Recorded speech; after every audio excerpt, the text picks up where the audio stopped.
again. And this is my new bird suit. I want to say a heartfelt thank you to whoever contributed to this bird suit. It just randomly showed up at my house yesterday. And I thought one person sent it, but it turns out like a conglomerate of people sent it. So a heartfelt thank you to who all sent my new bird suit. Because today we have to bird up. We are taking on Kerrisdale Captial. Kerrisdale Captial is what George Palacaris refers to as short and distort group.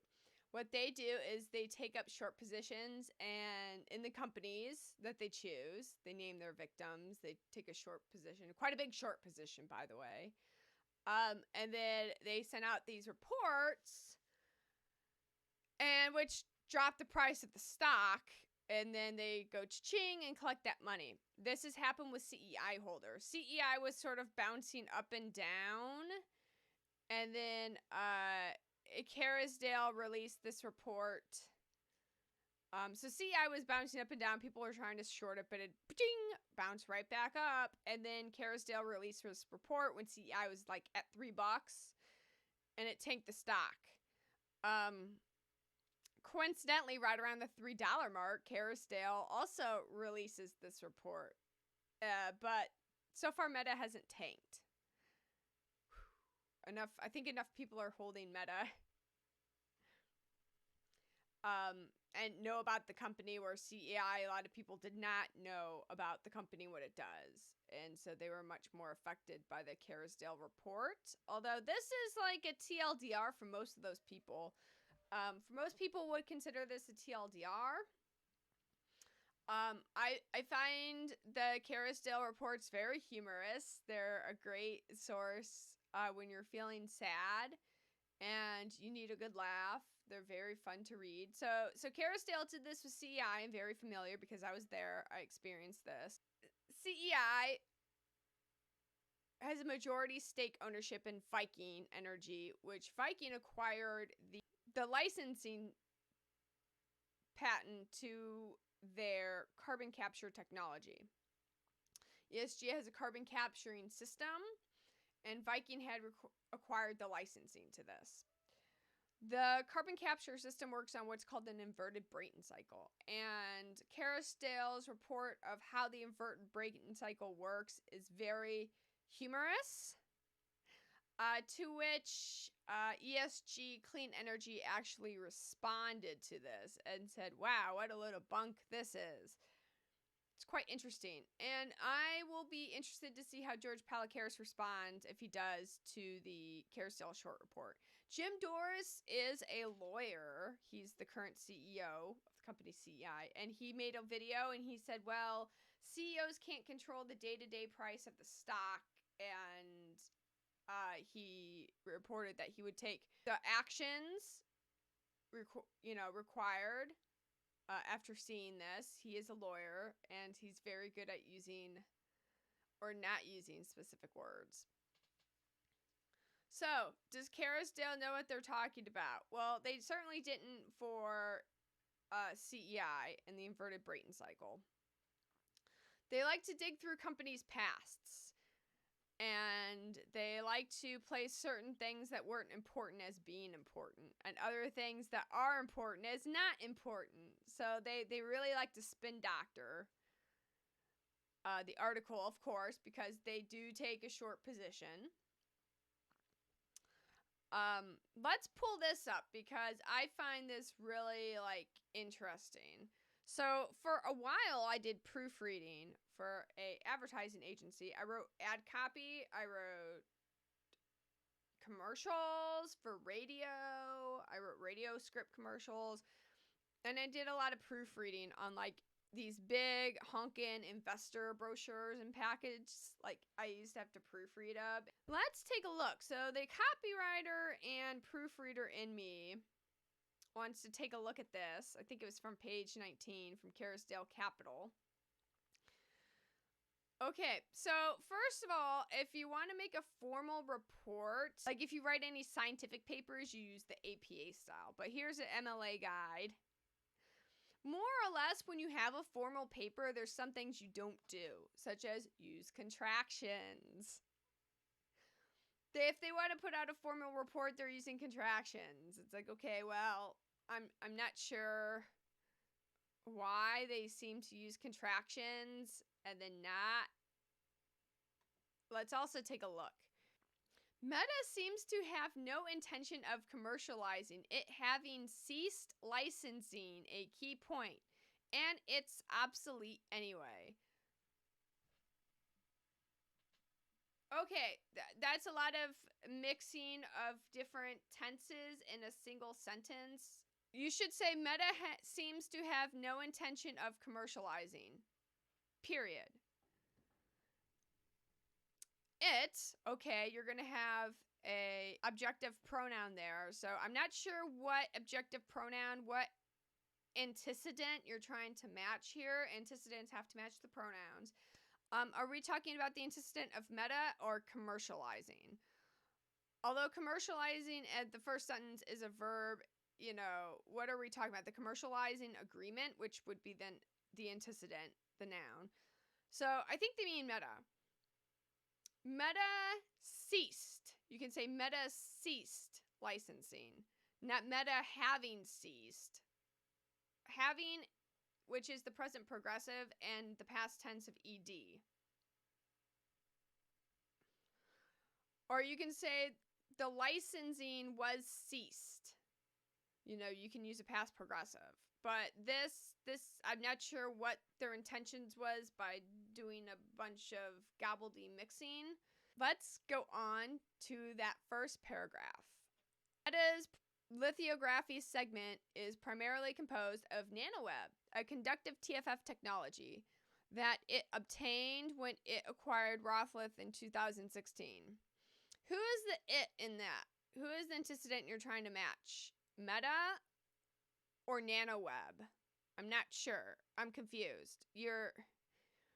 They seem to have a big problem, I think, with matching antecedents to their pronouns. It's okay. I also have this problem sometimes. I tend to do a lot of insider pronouns, and that can get very confusing. That is a big problem. I also had this problem when I was in high school. I had this problem writing, and it took a lot of beatings to correct it.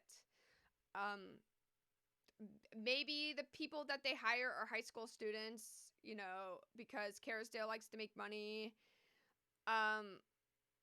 Maybe they hired some high school students to write this. This sounds like about a 16-year-old me that wrote this. Let's continue. Let's go down to paragraph number 2, where it says broadly. So they're bashing in the first paragraph, they're bashing that the lithography and nanoweb is very brittle, but then they give props to the lithography and the Rothleaf, which is what nanoweb is based off of, and they say it's superior. And this paragraph here is very confusing. Ironically, they also have a footnote at the end of this paragraph which cites it. They bash it, but then they give props to this, saying it's actually superior, but then they go bashing on and saying it's insuperior. It's very inconsistent and confusing, but the whole article of this is to confuse you, right? The whole article. Now, is this purposely written like this to confuse you, or do they try and persuade you to sell, but it's the way that they're writing is just confusing? I would like to know. I would like to know. So as far as not knowing what nanoweb can do and how conductive it is, I will be just give me a second. I got to get some nerd stuff. So hold on. I will show you some nerd stuff. Okay, I must make a confession. We're going to lay it on the table. I'm going to be transparent. Okay, I've been into ham radio for a long time now. Like, over 20 years at this point. So here's some ham radios. They got rubber ducks. I like to swap antennas depending which radio I'm using. These are just some of the ham radios I have. I also have like mobile units, which are in my car. So here's like a little, and some of these are tri-band, some of these are dual band. So here's a tri-band Yaesu radio. It's good for 2 meters, 6 meters, or 70 centimeters, which would be 2 meters is 144 megahertz.